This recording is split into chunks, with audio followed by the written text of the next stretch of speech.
Pump up the volume, pump up the volume, pump up the volume. Dance, dance. Episode 21 is upon us. First of all, I would like to apologize. For my audio in the last episode, there was some bumping. There was some bumping and grinding. I listened to it after I recorded it, but what am I going to record it all again? That toilet story is a flash in a pan. It's a shooting star. It's a firefly that can't be caught and contained. And I was holding the microphone. Listen, my microphone is attached to a contraption that has one of those circular disc breath breakers, wind breakers in front of. I don't know what anything is called really in the whole world. But anyway, it's a bunch of metal and plastic all jammed together. And I was holding the whole thing and moving about, and there was a lot of bumping. Listen, maybe I got a comment or two on my audio from the last one. Maybe, honestly, one person told me to raise my gain or some horse shit. To that I would say, how about raise your volume? How about pump up the volume? So now what I'm doing is I've taken the microphone out of the big metal contraption that has the windbreaker, and hopefully it'll sound fine. And if not, I'll look into getting a new microphone. But in the meantime, can you guys just fucking deal with it? Christ's sake. Episode 21. The Deion Sanders, the Prime episode. And look, we are now, I believe this is part 5 of my Party Angel Tour story podcast. And we're still in my first run of shows in March. So I am going to I'm just gonna finish. I'm gonna talk about all the rest of the shows and experiences I had in this first chunk in March. Cause I can't. How many parts can I really break this tour into? We're on part 5 already. So I'm just gonna cruise through, and however long it takes is however long it takes. I had to pause Butcher's Crossing to record this. I want you to know the sacrifice I've made to record episode 21. I had to pause Hulu's Butcher's Crossing, which is a 2023 Nicolas Cage film. And I'm 55 minutes and 22 seconds into it. And, boy, it's just Nicolas Cage. He's hunting buffalo in the 1870s. Truly mowing down buffalo. Bison, really. And there is a difference, though in America, it's acceptable to say either. Truly it is. Truly they are bison is what we know. You know those big things on the plains with horns? Those are bison. They call them buffalo in the movie and in most of conversation, as you may have noticed. But really it's not true. Whatever they are, he's mowing them down, and he's cutting off the hides, and he's about to go back into town and make a killing. No one believed that Nicolas Cage could mow down this many buffalo. And if you're gonna watch it, yeah, maybe I'm spoiling. But we're only 55 minutes in, and there's 52 minutes left. So shit's about to go down. I thought the culmination of this movie would be him finally reaching the buffalo, and it was a told you so moment. Look at all these buffalo that no one believed existed. Bison, truly. But that's not the climax. This is kind of a second act situation here. Nicolas Cage, and he's bald, and he has a black beard. I'll watch anything Nicolas Cage is in. I love Nicolas Cage. I love the classics. I love Nicolas Cage. I love Brad Pitt. I love Tom Cruise. When people are like, my favorite actor is Jesse Plemons, I'm like, okay. Have you heard of Nicolas Cage and Brad Pitt and Tom Cruise? People such as that? You nerd. But anyway, I paused that to record episode 21. As you may recall, last episode ended. Oh boy, did I ruin that toilet. Listen, maybe I ruined a toilet in Hannibal, Missouri. What I forgot to tell you is when I went to bed that night, I had my second major middle of the night freak out panic attack after having driven a long way and sucked down a couple of Celsiuses. And same exact thing. Went to bed, about an hour later, wake up in a panic, sweating, heart racing, panting, very paranoid, not sure what I'm paranoid about, kind of paranoid, scared of my own brain, demons and ghosts like in my head. And from this point forward, I decided to just swear off Celsius. And I'm sorry to Celsius, and I'm sorry to those who love Celsius. I'm sure it's a fine drink to just have, one on a decent amount of rest. But 2 Celsiuses and a coffee, running on very little sleep and driving 9 or 10 hours, it wasn't working out for me. I swore off the Celsius. I hope I don't lose Celsius as a sponsor. They've been giving me a lot of money. Celsius has been giving me $15,000 per episode of Laser Show. And I really hope I don't lose that. But perhaps I can be sponsored by Good Time Weed Infusion, which is just like a weed, just like a cannabis liquid that you put into whatever you're drinking. And then whatever you're drinking, you get high. So maybe they can sponsor me because I am drinking it currently, and it is delicious. But I wake up in Hannibal, and I drive now on March 3rd, 19th, to Moline, Illinois. Do you guys know it? You guys ever heard of Moline, Illinois? It's one of the Quad Cities. Moline is one of the Quad Cities, and the Quad Cities include Moline, Illinois, Davenport, Iowa. So there's this river that runs north-south between Iowa and Illinois, and there's a collection of cities right along this river on each side. Davenport, Iowa, which will also be included later in this episode. Moline, Illinois. Rock City, Illinois, or Iowa. I think Illinois, and then a fourth one that I don't remember. 4 cities, and by the grace of God above, I was able to perform at two of the 4 Quad Cities, half of the Quad Cities, in a single week. Just by sheer happenstance, just by sheer tyranny of will. But the first one I do is Moline, Illinois. Now, I booked this show in Moline, Illinois a long time ago, I'll be honest. I booked this show in Davenport, Iowa in December, and I had to cancel it because I booked 3 lines on Abbott Elementary. Did you guys see it? I have 3 lines in Abbott Elementary in Season 3, Episode 2. And so I had to cancel some shows. But originally I had a Davenport show booked. And then this fellow named Ronnie reached out and he goes, "Hey, I've been doing some shows in Moline. It's right across the river. It is in fact one of the Quad Cities. Would you like to tack a Moline show onto this while you're going to be in Davenport?" And I says to him, "Hey buddy, listen, I don't think it's right to do 2 separate shows right by each other. I don't want to take any audience away from the Davenport show. So maybe let's just push the Moline show back a few months. That way it's, some clubs don't even let you perform within an hour radius within 3 or 6 months. So that's kind of what I was thinking. And he said, "Okay, that makes sense. Let's do March." We booked the show in March, Moline, March 19th. Bada bing, bada boom. Here I am. I booked my show on March 19th. Who reaches out but the Davenport, Iowa show and says, "Listen, you're doing this show in Moline.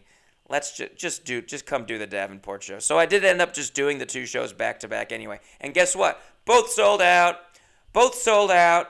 Highly recommend performing at tiny little venues. Both sold out. They had to get extra seats. At both. But I do Moline. It's in a place called the Black Hawk Room. The Black Cock Room. And boy, oh boy, for a city I've never heard of, did I ever have some of my top fans came out. We're talking top fans. We're talking Caitlin. What's up, Caitlin? You might remember Caitlin as one of my top fans. This is now the third city she's come to see me in. She's heard a lot of the same jokes a few times now. And Caitlin is famously the only person who has ever brought me a Fabergé egg on tour. What the hell are the rest of you doing? Just get a Fabergé egg from the internet and bring it to me. If you come up to me at a show and go, I love the podcast, I'm going to go, well then where's your Fabergé egg? You goof. And I also will accept t-shirts, size medium, or any other small gift I can fit in. I love receiving just cool little gifts. Something about your town. Give me something from your town, or a Fabergé egg. Caitlin, I have no idea where Caitlin lives. I'm sorry, Caitlin, you've told me a few times and I forget. Somewhere that's driving distance to St. Charles, Missouri, and Mahomet, Illinois, and Moline, Illinois. Oh, she's from Peoria area. And I know this because guess what?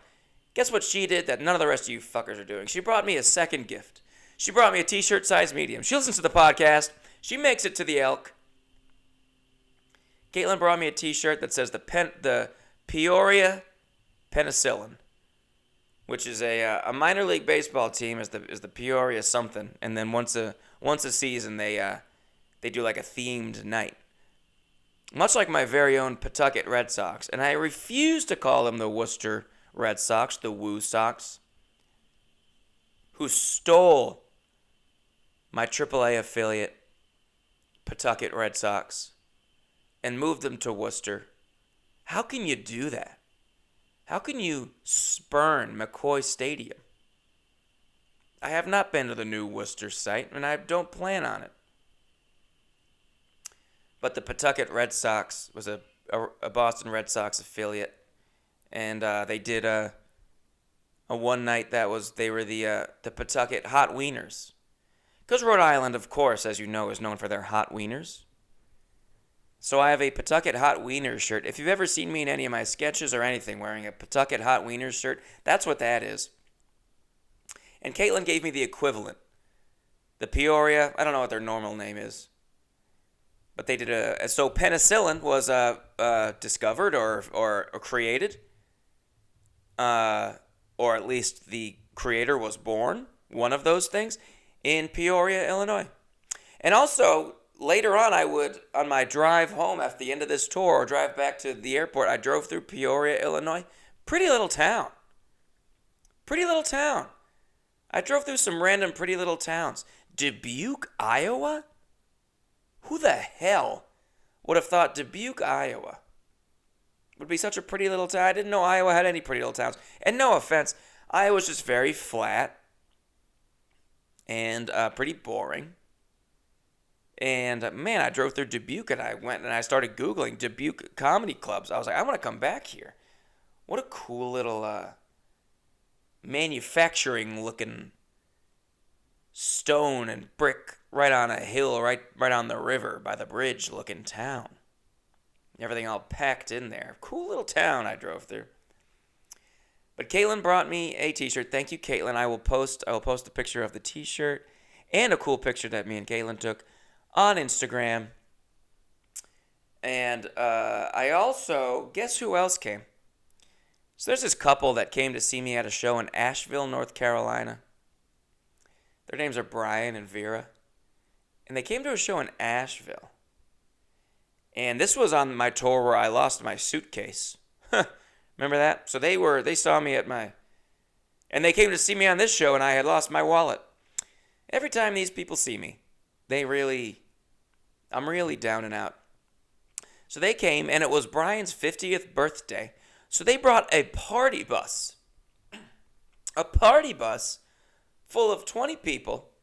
18 people. I'm going to be honest. It was 18 people.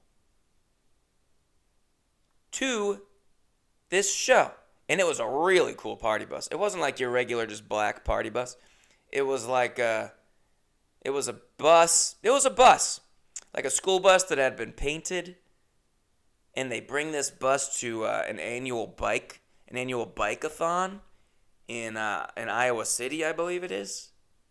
Very cool bus, very cool inside. They let me inside. These people came for Brian's. This is how Brian wanted to spend his birthday, with old Rye, seeing the same jokes. I had a couple new ones. They packed this place out as much as it could be. Oh, Ronnie was stressed. He did not know there was going to be 35, 40 people at this show. We packed this fucker out, didn't we, Ronnie? Show was great. Really, really front-loaded this tour with good shows. And I'm staring down the barrel of these May shows coming up, and yikes. We'll get to that later. Please come see me on the road. Please. Some of these ticket sales are harrowing. Go on the party bus, beautiful party bus, drinking on the party bus. Hang out all night. Happy birthday, Brian. And then after I go back to my hotel and it's late and I'm drunk and I'm walking past the two people at the front desk, two very young people, boy and a girl. And they are like early 20s. And they're just eating pizza. And the guy says, "You look like you had a good night." Jeez. I say, "I sure did." And so I saunter over to them. It is like 2 a.m. I drunkenly saunter over. And we just start talking. Because I am so damn friendly when I'm drunk. And I'm a real mean piece of shit when I'm sober. But we are talking, and I'm telling them about the tour and whatever. And I tell them that, hey, in a couple days, I'm actually going to be performing across the river at one of the other Quad cities, at the Renwick Mansion in Davenport. And I'm scared because it's famously a haunted mansion. And I have seen video proof of a ghost, what I believe to be a ghost. I had another comic friend do a show there, and he's like a ghost hunter, and he had one of those little electronic things that picks up when a ghost talks, and he picked up like a ghost talking and sent me the video. And that happened to have happened in the room that I was staying in.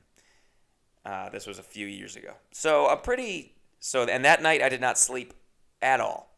I stayed up all night with all the lights on. I was really scared. They put me up on the 3rd floor, which was I got the entire floor.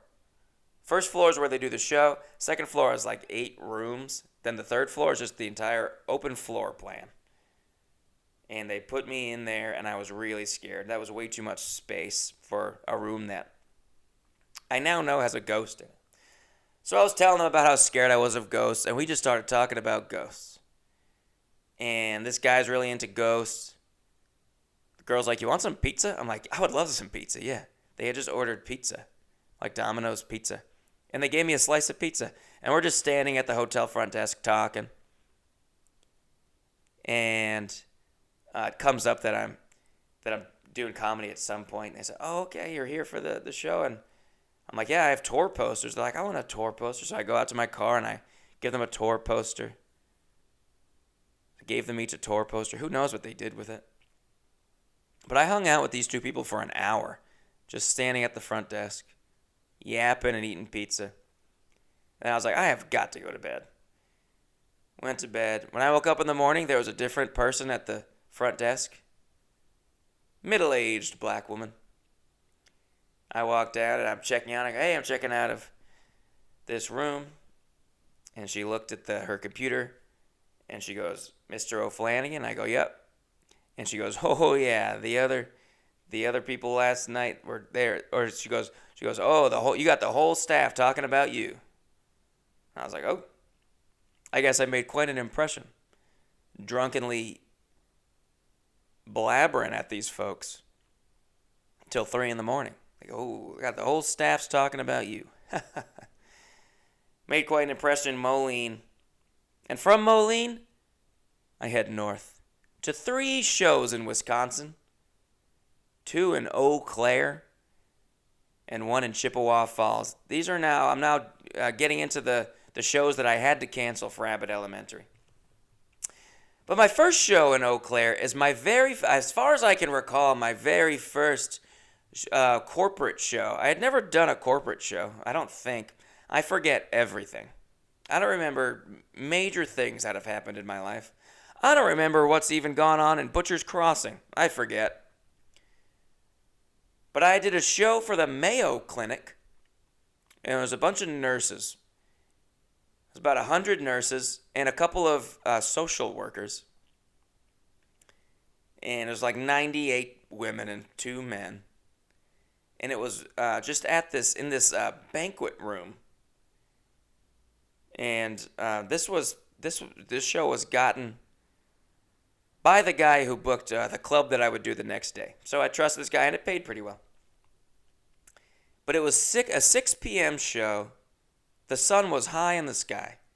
And we're in this ballroom. No one really seems to know what's going on. It's just this carpeted ballroom, and there's round tables, and the nurses had just had their like a nurse dinner. And they have dinner and then a Ryan O'Flanagan set. No other comics, just me, doing 45 minutes of comedy. And the head woman, they all have their dinner, and then it's time to bring me up. And so I just like walk into this room, and everyone's just kind of sitting there, hanging out, talking. And the woman goes over to a podium. And they have a podium in the front of the room. And she starts, she's not an MC. That's just not her job. She's a nurse. Or a leader of nurses, at least. And she goes up to the podium, and they have a little microphone in the podium. And she starts just reading my full bio from my website, which is just like everything about me. It's all of my credits. And usually when you bring a comic up for a set, they go, hey, you've seen this guy on Comedy Central. You've seen him on New Girl and Abbott Elementary and the Laser Show podcast. Please welcome Ryan O'Flanagan. But this woman just read beginning to end my bio, and it was taking so long, and it was very uncomfortable. And eventually I had to just, once she got to, this is an old bio too. I think I took this part out because it's embarrassing now, but she goes, his sketch group, Dead Kevin, was one of LA Weekly's top comedy acts to watch in 2013, which I just recently took that out because I can't have stats and accolades from 2013 in my bio. And once she said 2013, I just went, okay, and I just kind of gave her the let's cut it off signal. She goes, is that good? And I was like, yeah. Once we get down to 2013, I think let's stop doing my bio. And so I went up and I did 45 minutes for these nurses, and they were very nice. They were very polite. Some of them laughed. It was just like a pleasant time. You know, if I had gotten this amount of laughter in like a comedy club, I think I would have felt pretty bad. But for a 6 p.m., very brightly lit room with a bunch of nurses that are just, this is not like a comedy club crowd. I think I did pretty good. I did fine. Only like 2 of them bought any koozies. For some reason, the yummy little ass koozies were not a huge hit with the nurses. But I felt fine about the show. And the next night, oh boy, the crown jewel, the Plus. The Plus is a club in Eau Claire. It's a bar, but it's one of my favorite venues in all of these United States, and I highly recommend it. They do shows, I believe, every Thursday night. And I've now done this club 3 times, and every single time it's packed to the gills. and they love me at the Plus. I think they just love comedy. I don't think they love me. But there was, I feel like a king when I perform at this place. They packed it out. They just laugh at every fucking joke, and they laugh so hard. And some clubs are just good, and some clubs just aren't. Some crowds are good, and some crowds aren't. But every time at the Plus, I'm like, you guys get this joke. I mean, just about every joke just hits. It's just a perfect environment that's been created by Cullen. Cullen runs things, and this was the crown jewel of my whole run of, at least the run of March shows. I was so looking forward to the Plus, and I had to cancel it for Abbott. So this was me returning, and they were like almost sold out when I had to cancel it, so I felt really bad. Cullen says, "We are devastated." I texted him like, "I'm so sorry, I have to cancel. I got a role on Abbott Elementary." He goes, "I get it. I'm happy for you. We are devastated." Cullen, you're so dramatic. After the show, we get absolutely, positively rip-roaring drunk, and I stay up till 5 a.m. Also, this was the venue where I put the Pillow Man in my window, which is going to be a regular thing now. What joy that brought me. My hotel room happened to overlook the club. I happened to be on that side of the hotel, on the very top floor, one of the top floors. And so I made a man out of a hoodie and some pillows, and I put him in my window. And at night, and I honestly forgot about him till the middle of my set. I go, "Oh shit, you know what? When you leave here tonight, look up at the hotel across the street. I made a guy in my window, and I didn't know what it would look like." And after the show, as I'm slinging merch, I go, "Oh my God, can you guys hold on for a second? I gotta go check on this Pillow Man." And it looked great. Oh man, it looked funny. This is gonna be a recurring thing in my hotel life now. Should my room look over a public area, as it was overlooking downtown Eau Claire, Wisconsin on this night. One guy actually came up to me and he goes, "Dude, when I pulled up to come to the show, I saw that in the window and I took a picture of it, not knowing what it was. And then you started talking about it on stage." And I was like, "No way. That's his room?" So he got a really cool broad daylight picture of it, which is cool because I did put sunglasses on his face, which you couldn't see at night. But I'll include the Pillow Man in my Instagram post. You gotta see it. The next night, I do a show in Chippewa Falls, which is only like 20 minutes away. I thought to myself, from Eau Claire, I thought to myself, there's no need to do a show 20 minutes away from Eau Claire. I'm doing a show in Eau Claire. Everyone just come to Eau Claire. But honestly, a bunch of people came. Like 80 people came to Chippewa Falls. And this was, I would say, my most hungover. Cullen and I were both profoundly hungover. It's the worst I felt physically at a show. And then I stayed late. A couple of really cool, nice fans, big fans came. In Chippewa Falls, who'da thunk? Some of these places, man. I'll find just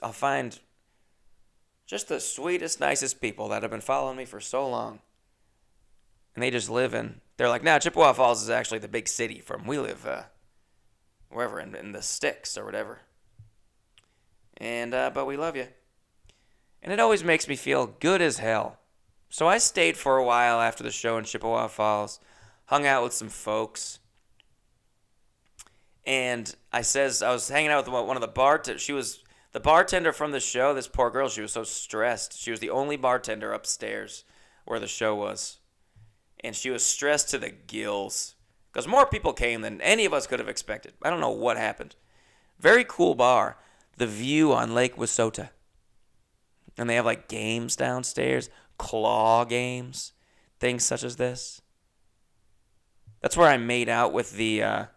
This is where I made out with the pirate statue. If you saw that on my Instagram stories, it was just I wasn't actually romantically interested in him. It was just as a joke to be funny. It was just as a joke. It was like a Captain Morgan life-size statue. that I made out with, tongue and all. But I wasn't. I knew it wasn't a real guy.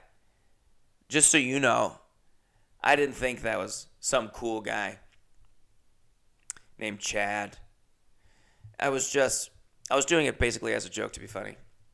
But then I says to the bartender, I said, "Hey, I can't drink Celsius ever again.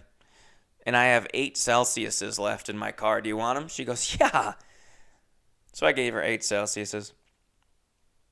Following this show, I go straight back down, motherfuckers, to the Quad Cities for the show in Davenport, my final show of this long, long run, where I have lost my wallet. What a couple of weeks it's been. And I wrap up in Davenport, which is a show at the Haunted Mansion. A show that I've done before and I know is good. I did it in the middle of COVID, actually. I did it in October of 2020. And so they had to do the show outdoors. And it was freezing. And I was talking to the owner of the place, Dane. I was telling him how scared I was. I was considering getting a hotel instead of staying at the mansion where they let you stay for free. Because I'm pretty scared of ghosts. I really don't mess with ghosts. And so I was telling him, yeah, last time when I was in that upstairs room, and I was so scared because that's the room where the ghost was. And he was like, "Man, I thought I was hooking you up, doing you a favor, giving you the entire 3rd floor." I was like, "No, I'd rather just have like a small, regular size room on the 2nd floor." So that's what I did this time. This show sold out, packed to the gills. They had to move a bunch of furniture and shit around. They had to move the bar to another area because there was so many damn people came to this show. Show was sick. This was a Saturday night in Davenport. Show was tight as hell. And after the show, when I tell you that Davenport, Iowa parties. A lot of these Midwestern places, they go pretty hard. I live in LA, and yeah, we got cool, bougie nightclubs and whatever. But give me a Davenport, Iowa party any day. Because we went out, there was truly a group of like 20 of us. Me, some of the other comics, owner of the place, other comics that had just come to check out the show, some audience members. We went to downtown Davenport, and we bar hopped in downtown Davenport. We went to like a fucking, this cool bar that had karaoke downstairs and then just a fucking dance club upstairs. And we just danced. People that just don't dance. This one guy, he's affiliated with the Renway. I don't know, I forget if he's a comic or what, but he brought his parents. These are people in their 70s, came with us to this loud, bumping dance bar. Not only that, but after that we went to a second bar, and they came with us to the second bar. And I'm seeing people at these bars that I recognize from the show, and I'm going hanging out with them. Everyone went out to downtown. Oh, and guess who else came? Brian and Vera, of course. They were already in the Quad City area anyway. So they came to 2 shows in a 4-day span, and I did the exact same set. And I think it's very sweet when people come to see me like multiple times, especially in I've had people I'll do 2 shows in the night, and they come to both shows. Caitlin did that once in St. Charles. And I really appreciate it, but just so you know, if you're thinking of doing that, I'm going to do like the exact same set. I'll try to switch it up a little bit. Sometimes I do. It really depends how drunk I am. If I'm hammered drunk, it could truly be a totally different set, but I doubt it. If I'm getting goofy as hell, maybe it'll be different. But for the most part, it's going to be exactly the same. So I do feel a little bit of embarrassment when I do back-to-back sets for even just a couple people. And the rest of the crowd, they don't know these jokes, but these few people do. And I'm like, oh no, they know. They can see through the facade. But good God, did we get rip-roaring drunk in Davenport. And then, of course, Afties, baby. Afties. the owner of the mansion is hanging out with us. He says, we're going back to the mansion. And we went back to the mansion where the show had happened, and the mic was still on. So we were just playing songs on our phones and doing karaoke. And there's only like 6 of us. And it was just such a wonderful, wonderful fucking night. It was one of those nights that made me feel good just about life. Like, I'm not really performing in huge venues, big theaters, but I'm performing at places that are fun as fuck. And I feel very lucky to be in the rotation at places like the Renwick Mansion in Davenport and the Plus in Eau Claire and places like that. Yeah, they're not 500-seat venues, but the owners are super cool. And they not only are they cool and will book me on the show, but they'll also hang out with me after. Those are the kind of places I want to perform at. And that's why I feel like I'm pretty comfortable in the state of my career that I'm in right now. I see comics that I came up with who are just selling out arenas and stuff, and that shit, it would stress me out. I get pretty stressed out doing the shows that I have to do now for 30 people. I can't imagine like blowing up. So don't feel bad for me that I'm not crushing it career-wise. I'm in a good happy place, I think. I get to do the fucking Renwick Mansion on a Saturday night. I mean, this run of shows, Eau Claire, Davenport, Hannibal, Missouri. This was just a really fucking fun week. Chippewa Falls was sick. Moline was sick. And they're all just, less than 100 people come to them. But I get paid and I feel great about myself. Then people buy my merch. So that was a really great stretch. And boy, is there a really not so great stretch coming up. Believe me, I am seeing the ticket sales for these May shows. I worry all the good shows happened in March. But anyway, so that was the end of that a 2-week run where I lose my wallet and everything. And so then I go back. I'm back home for a few days, and then the next weekend I have to go straight to have a weekend of shows in Arizona. And to close out my March shows. And I rented a car and I drove to, it's like right outside, it's in Glendale, Arizona. It was the Phoenix area. And I had to rent a car. I sold my car. Mostly out of brokenness. But so I had to rent a car, and then this girl that was renting me the car, I was just telling her that I was going to Phoenix. And she goes, "You're going to Phoenix?" And I was like, "Yeah." And she goes, "Oh, our cars can't go to Arizona." And I was like, "What does that mean?" And she was like, "Yeah, our cars can only go to California and Nevada." She didn't say Nevada. She said Nevada. She doesn't know that that's how you're supposed to pronounce it. She was a fucking an ignorant fool. And I was like, "Wait, what do you? So I can't have this car?" And she was like, "So what you can do is you can call Expedia." I booked through Expedia. She goes, "Call Expedia, tell them you didn't pick the car up, and they'll give you a full refund." And I said, "Wait, so you're just not gonna give me this car?" Because I was gonna drive there today. I was like, "So you're just not giving me the car?" And she goes, "I can still give you the car, but you just can't drive it to Arizona." And this was after like a long back and forth because I still at this point don't have my license. Do you understand how hard it is to rent a car when you don't have your fucking license? I don't have my license. I've gotten all new credit cards, but my license has still not arrived. So I have a picture of my license, I have a picture of my passport, and I have my temporary license. And I just give them all to her, and I was like, "This is all I got." And so it was like a long process of getting approved. And then she was like, "Okay, finally you're approved." I was waiting for like 40 minutes. And then we have this conversation. "But you can't drive to Arizona." I'm like, fuck. I say, you're not going to give me the car? She goes, I can give you the car, but you can't drive it to Arizona. And I said, I swear to God, I go, okay, well, I'll still take the car, and I can go somewhere else. That was my excuse that I came up with. I'll just go somewhere else.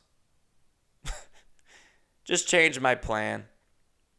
In my mind, I'm thinking, well, I can drive to the border and hitchhike from there. I was fucking panicking. If she had asked, I was trying to think as fast as I could. What if she asks how am I gonna get to Phoenix with this car without driving it into Arizona? I was like, if she asks, I'm gonna say that I want the car so that I can just drive to the airport and fly to Phoenix. Like I would rent a car to go to the airport and then return the car 2 days later with 800 miles put on it. And I'm just like, fuck, I got lost. I could not find the airport. This LA exit thing is really fucking everything up. That's a little reference to my Angelinos. But I rented the car and guess what? I drove it to Phoenix and there was no problem. So it totally could. I was kind of worried when she was like, it can't go to Arizona. I was like, fuck, am I going to get like pulled over immediately? Or is the car just going to explode? Or is it going to like a bird scooter when you go into a no scooter zone? It just goes boop, boop, boop, boop. And I got to push it the rest of the way. But I made it, and it was fine. This weekend of shows in Glendale was pretty cool. It was fine. Really weird place to put a comedy club. It was this huge entertainment district, which was like a 3-level outdoor mall, and they had like a Dave and Buster's and a mini golf and a bunch of loud bumping clubs with like lines and shopping, and then the Comedy Store just on the second floor. Tiny little sign. But they got people in there. Lord knows, the early show on Saturday, sold out. Sold out, bitch. My Auntie Deb came to that one. And the Robichauds, if you guys watch Dead Kevin, Jack from Dead Kevin, his parents came to that one. They live in Phoenix. So they came, my aunt came to this Saturday show. And truly, honestly, probably my least favorite show of the entire weekend. Very drunk, very talkative crowd. I struggle to find the balance of doing crowd work without making the crowd feel like it's their time to shine. If I start doing crowd work, sometimes I lose control, and then people feel like they can talk a lot more. My stand-up, I've been told, and I do agree, is pretty like conversational, where people can't tell if I'm actually doing a written bit or if I'm just like talking and riffing. And I try to mix, go back and forth between the two. But even my written jokes they seem extemporaneous, which is a word that I know that you probably don't know. But I learned it because someone came up after a show and told me that it seemed extemporaneous. And I said, what does that mean?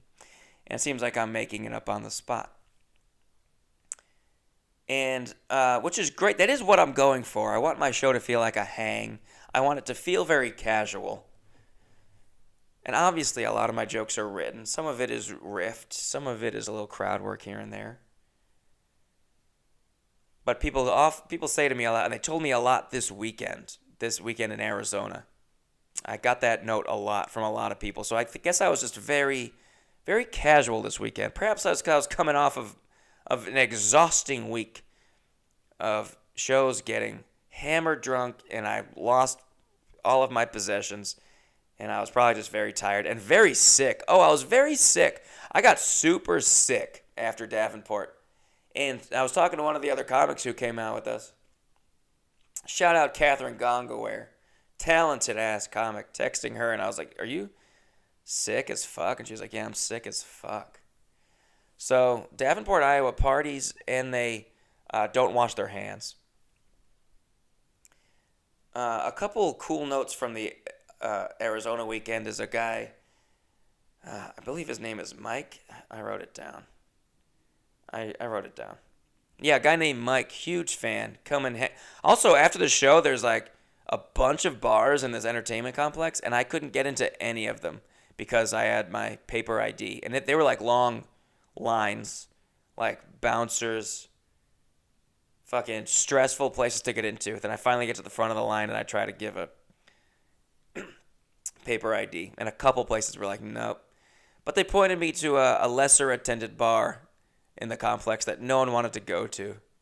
He was like, that place will take you because no one fucking likes that bar. And I thought the bar was fine. There was just no one in there. Kind of lame. Was not a club. But they let me in. And this guy Mike came and he gave me a fresh batch of mushrooms. Psychedelic mushrooms, not just for eating. They were for eating.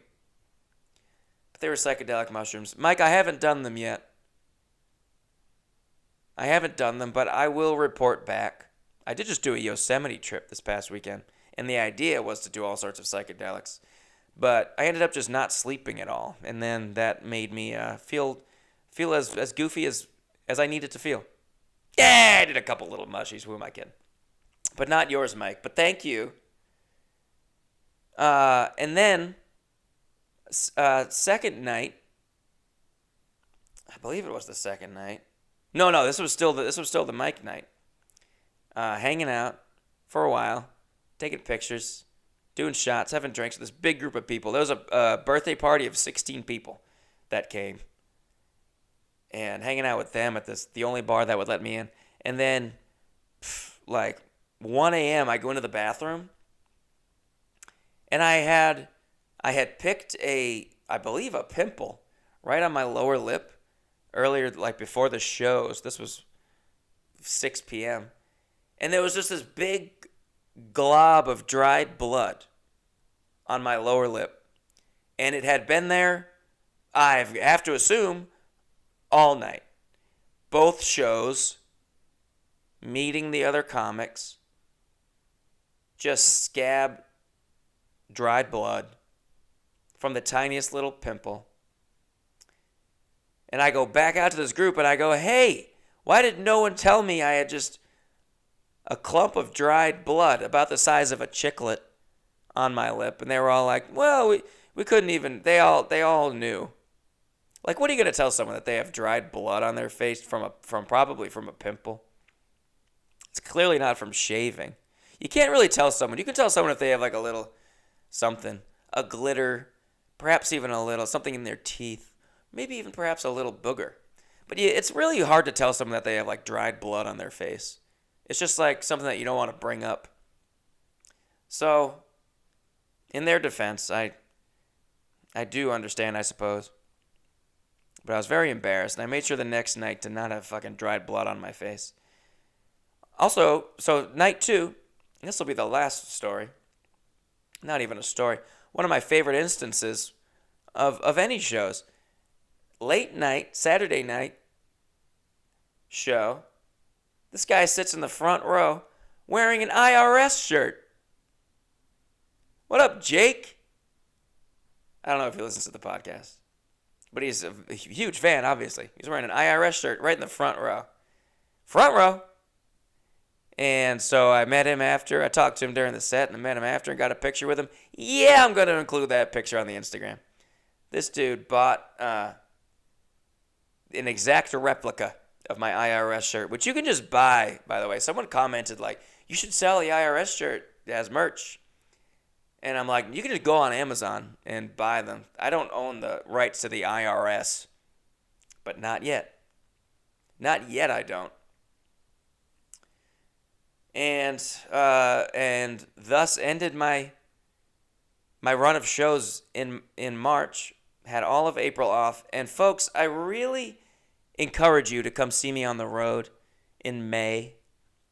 A couple of these shows, for whatever reason, I am creating the ticket link. I had to create the ticket link myself because these places, oh God, my agent's getting a little experimental with some of the shows he's booking and how he's booking them. Some of these places, I don't think they do comedy shows at all.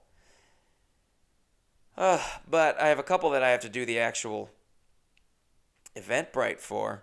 and I'm seeing ticket sale. Let me show you guys. Well, first of all, the Punchline in Philly is May 19th. So, a little less than a month away at the time of this recording. And they emailed my agent today and said, "Hey, we've been holding strong at 3 tickets sold for a while now. If Ryan could do a bit of a push." So I'm trying to do a bit of a push. I posted today. If you live or know anyone who lives in the Philadelphia area, they seem upset. They seem upset that I have 3 tickets sold, and as they should. I believe that's a straight door deal though. So you know, what do they care? I'm not gonna make a lot of money. But Owensboro, we're looking at Kentucky. We're looking at 6 tickets sold right now. That's okay. That's okay. That'll grow. 6 tickets with 3 weeks to go. We'll be fine. And I know the other comics who are performing, and they're gonna bring people. Not super worried about that one. Cambridge, Ohio, May 17th. 0 tickets sold. 0 tickets. I reached out to this. It's at a brewery, and I said, "Do you have any other comics to perform, or do you want me to try to find people to open?" And they just responded, "We are in a really rural area with no access or knowledge of any other comics." And I was like, "Yeah, okay, yeah, alrighty." So 0 tickets sold. Please help me get the word out in Cambridge, Ohio. That one, if not enough tickets are sold, gonna have to cancel that one. Then I got a couple in California in June but we got time on those. It's April still. Around the Horn Brewing, 2 tickets sold. Oh, here's this one, May 21st in Leesburg, Virginia. We're looking at 4 tickets sold. That's pretty close to DC though. I'm not super worried about that. That's at least close to a major city where I know that I have some people that like me. I guess I'm really just worried about this Cambridge, Ohio. I don't know where it is. And their response really did not instill a lot of confidence. They're like, "We're very rural. We don't know any other comics." I'm like, where did my agent find this show? They seem like they don't really, if they don't know other comics, then I have to assume they don't do comedy shows. Where are you finding, Stu, where are you finding these places? So I don't know. Come see me on the road. I think I'm pretty good on my early May shows. Doing the Badgerland Comedy Fest in Wisconsin. I got a bunch of friends coming to that. Hey, that medium that talked to my dead uncle, and he knew that I was a comedian just from being a medium. I met him in Madison, Wisconsin. He's coming. He's coming to my Janesville, Wisconsin show. He's bringing 10 friends. So thank you. Thank you, Scott. That's a door deal, so I need people to come to that. And guess what? Mauston, Wisconsin the next night. Sold out. Sold out. Fuck you. Des Moines, I do not know. I do not know what's going on with that show or where the tickets are, but come to that. I got Kentucky, Ohio, Philly, Pittsburgh, and a bunch of shows in Virginia. If you're in any of those places, please come or put the word out. A lot of these are straight door deals, and I'm gonna not make a lot of money if no one comes. And that'll be sad, huh? I need money. I sold my car. So, I hope to see you out on the road. Thank you for listening to episode 21. Oh, I was trying to find, I wanted to pump up the volume to my intro music, but I'm scared about putting it on there and not having the rights to it. So I tried to find out how to get the rights to that song, and I really couldn't find it. I ended up just messaging the band Mars on Facebook. Mars has 392 followers. Mars Band with 2 R's. I hit them up and asked, how can I get the rights to use this for my podcast intro? But the fact that they have 392 followers and and their website doesn't work makes me feel like I could probably just get away with it. I feel like they're not going to sue me for using their song in my intro. So I'll wait a few days. I feel like the next episode I do Might have Pump Up the Volume in there. But until then, all I can do is sing the song. Thanks for listening, folks, and I'll talk to you next time. Pump up the volume, pump up the volume, pump up the volume. Dance, dance.